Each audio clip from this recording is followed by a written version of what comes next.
देश में जितनी भी एजेंसियां हैं मात्र ये आदरणीय लालू जी और ये तेजस्वी जी के लिए बने हुए हैं।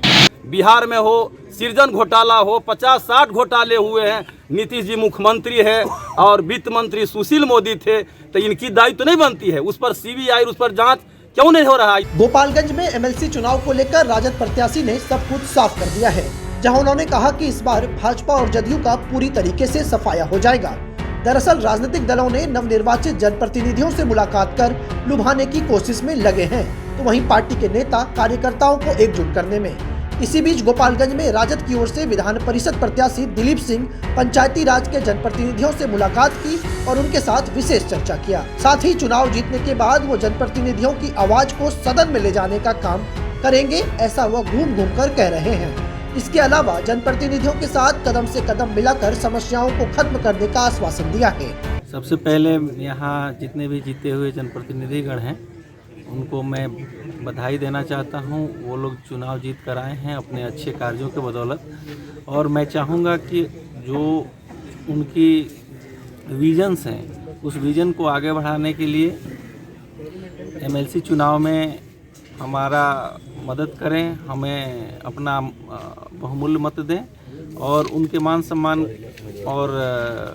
सम्मान और उनका अधिकार की लड़ाई के लिए हम लोग सदन में उनकी आवाज़ बनने का काम करेंगे। यही हमारा संदेश है। पहली बार एमएलसी के उम्मीदवार के तौर पर आज चुनावी मैदान में क्या कहेंगे, किस तरह से पार लगा पाएंगे और जीत हासिल कर लेंगे? देखिए, पूरे हमारे संगठन के लोग, पार्टी के लोग पूरे जी जान से लगे हुए हैं।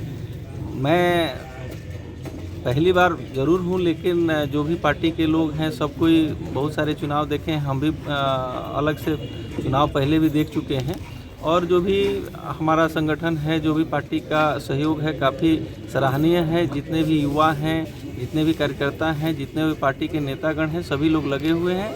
और कोई भी चुनाव एक टीम वर्क होता है जो हम लोग पूरे दमखम के साथ लड़ रहे हैं, और चुनाव में विजय भारी मतों से हम लोग हासिल करेंगे। वहीं कार्यक्रम में शामिल हुए राजद के पंचायती राज प्रकोष्ठ के प्रदेश अध्यक्ष महेंद्र विद्यार्थी ने चुनावी कार्यालय में जनप्रतिनिधियों से मुलाकात की, जिसके बाद पत्रकारों से बातचीत करते हुए केंद्र और राज्य सरकार को जमकर निशाने पर लिया।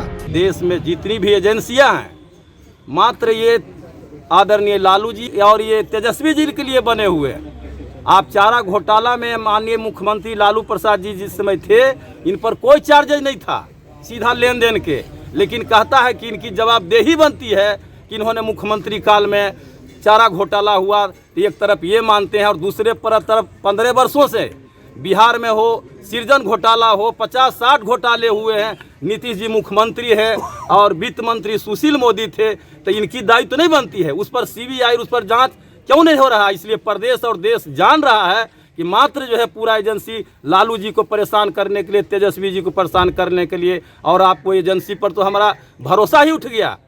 न्यायालय को मानना चाहिए कि ये मुजफ्फरपुर में जो घटना हुआ 2 साल पहले लड़कियों के साथ, महिलाओं के साथ, सीबीआई जांच करे जो देश के सबसे बड़े संस्था है, उसमें आज तक कुछ दिखाई नहीं पड़ रहा कि कौन आदमी उसमें इन्वॉल्व थे, कहाँ तक उनकी पहुँच था, किन अफसरों की वहाँ तक पहुँच थे, किन बड़े नेताओं के यहाँ परोसा जाता था, और दर्जनों लड़कियों को जेसीबी से खान के गाड़ दिया गया। उस घटना में किसका भूमिका आज तक सीबीआई बताने में असक्षम हो गया। और हम तो आदरणीय नेता लालू जी 60-70 वर्ष के हो चुके हैं, कई एक बीमारी से ग्रसित हैं, और उसके बाद हम न्यायालय पर तो हमको भरोसा है, लेकिन न्यायालय को भी इस पर सोचना चाहिए।